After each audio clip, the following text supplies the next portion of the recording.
नमस्कार।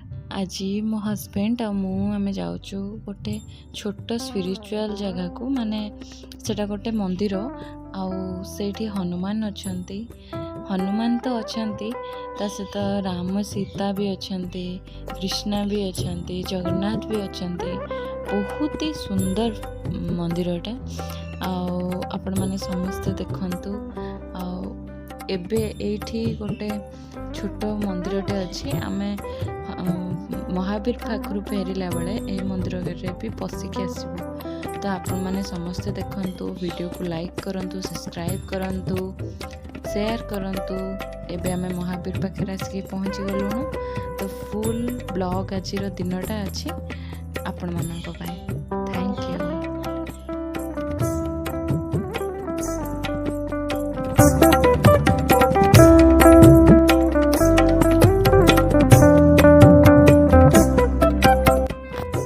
ये भोग दुकान अच्छी जोटिकी मो हस्बैंड जाइए किसी भोग किणापी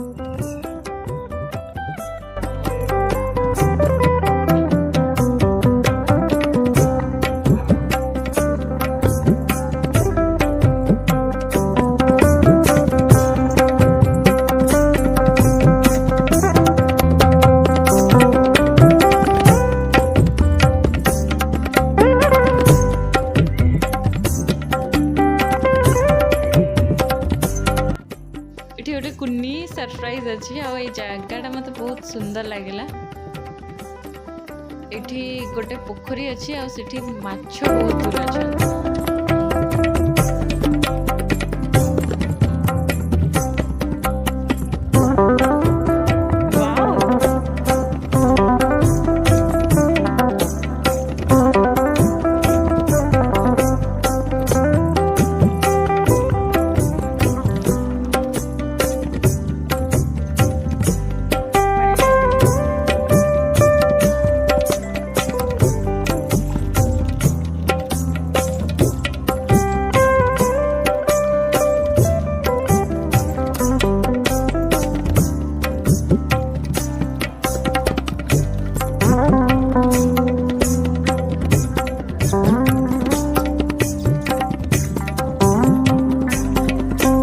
से तो सब शुणुचे तुम कथा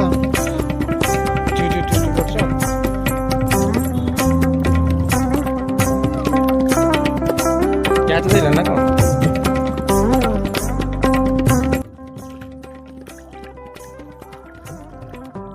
बहुत चालाखिया अछ नुह कि पाखे पकाच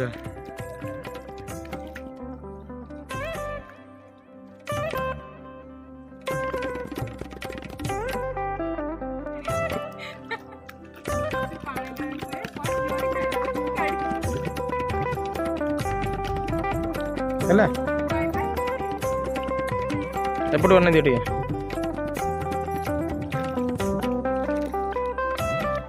एठी गोटे कुन्नी चौरा अच्छी ना बहुत बड़ चौराटे अच्छी सॉरी आठी महावीर को एंट्री करिवार एटा पहाच अच्छी मंदिर भीतरटा बहुत सुंदर लगुच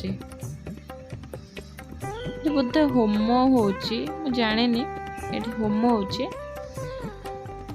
दीप हरिका रखा होची एठी चंदन अच्छी सिंदूर भी अच्छी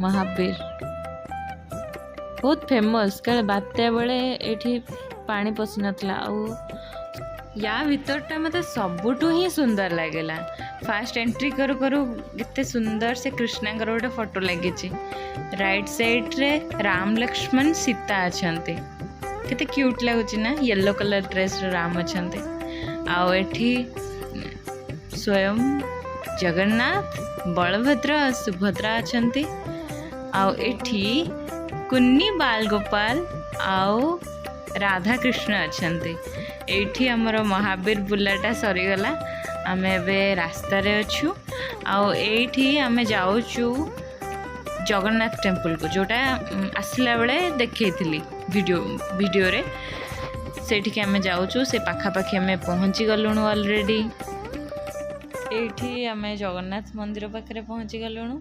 ଏଇଟା ବି ଗୋଟେ କୁନି ଗାଁଟାରେ ଅଛି, ଯୋଉଠିକି ଖାଲି ପୁରା ପୁରା ପୁରା ଗାଁଟା, ତା ଭିତରେ ଏତେ ସୁନ୍ଦର ମନ୍ଦିରଟା ଅଛି।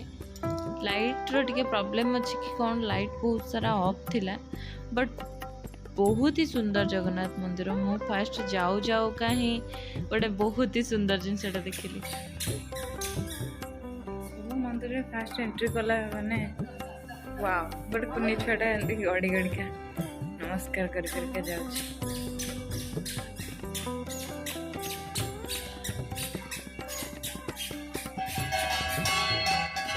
ଯାହା ହଉ ଆମେ ଠିକ୍ ଆଳତି ଟାଇମ୍ରେ ହିଁ ଆସିକି ପହଞ୍ଚି ଯାଇଛୁ, ଯେଉଁଟାକି ଏବେ ଆଳତି ବି ଆମକୁ ଦେଖିବା ପାଇଁ ମିଳିଯିବ ଜଗନ୍ନାଥଙ୍କର। ଆପଣମାନଙ୍କୁ ବି ମୁଁ ଆଳତି ଦେଖେଇଦେବି, ଠିକ୍ ଅଛି। କେତେ ସୁନ୍ଦର ଟେମ୍ପଲଟା, ତାର ମାନେ କାନ୍ଥ ସାରା କାରୁକାର୍ଯ୍ୟ ହେଇଛି, ଏତେ ସୁନ୍ଦର କାରୁକାର୍ଯ୍ୟ। ଏଠି ଜଗନ୍ନାଥଙ୍କ ଦର୍ଶନ ବି କରିଦିଅନ୍ତୁ, ଆଳତି ବି ମାନେ ଦୀପ ଲଗା ଚାଲିଛି ଏବେ।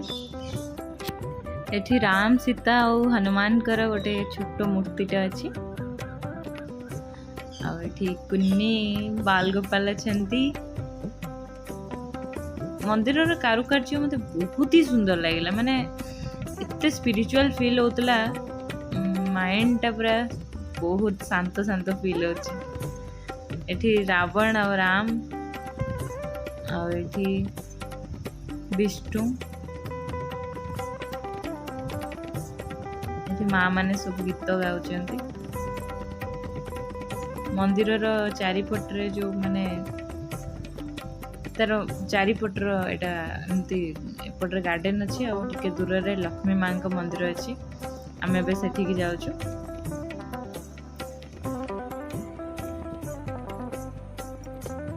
ସେ କୁନି ଛୁଆଟା ଆସିକି ଏଠି ବସିଛି। ଲକ୍ଷ୍ମୀ ମାଙ୍କ ଦର୍ଶନ କରିକି ଆମେ ପଳେଇବୁ। ବହୁତ ଲେଟ୍ ବି ହେଇଗଲାଣି। ଏଇଠି ଥିଲା ଆମର ଏଇ ମନ୍ଦିରର ଦର୍ଶନ।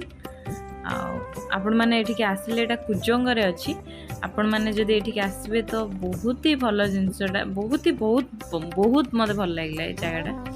ଆଉ ଆପଣ ଯଦି ଆସିବେ ଟ୍ରାଏ କରିବେ ରାତିରେ ନ ଆସିବା ପାଇଁ, କାରଣ ରାତିରେ ଆସିଲେ ବହୁତ ସିଙ୍ଗଲ ରୋଡ଼, ସେଠି ରୋଡ଼ କ୍ରସ୍ କରିବା ବି ବହୁତ ମୁସ୍କିଲ, ଆଉ ଲାଇଟ୍ର ବହୁତ ସାରା ପ୍ରୋବ୍ଲେମ୍ସ। ସେଥିପାଇଁ ରାତିରେ ନ ଆସିକି ଦିନରେ ଆସିଲେ ଆପଣ ଟ୍ରିପ୍ଟି ବହୁତ ଏନ୍ଜୟ କରିକି ଯାଇପାରିବେ। ଏବେ ଆମେ ରାସ୍ତାରେ ଯାଇକି ଘରେ ପହଞ୍ଚି ଯାଉଛୁ, ମାନେ ରାସ୍ତାରେ ଯାଉଛୁ ଏବେ ଘରକୁ ଯିବୁ ବୋଲି। ଆଉ ବାଟରେ କୁଆଡ଼େ ରୋକାରୋକି ନାହିଁ, କାରଣ ବହୁତ ଲେଟ୍ ହେଇଗଲାଣି, ତଥାପି 8ଟା ହେଇଗଲାଣି।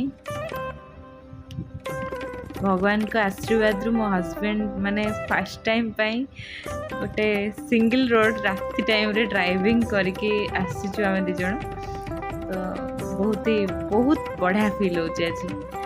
ଆଉ ଏ ଯେଉଁ ଚାରିପଟ ଲାଇଟ୍ସ ଦେଖୁନାହାନ୍ତି, ଏରା ସବୁ ପ୍ଲାଣ୍ଟର।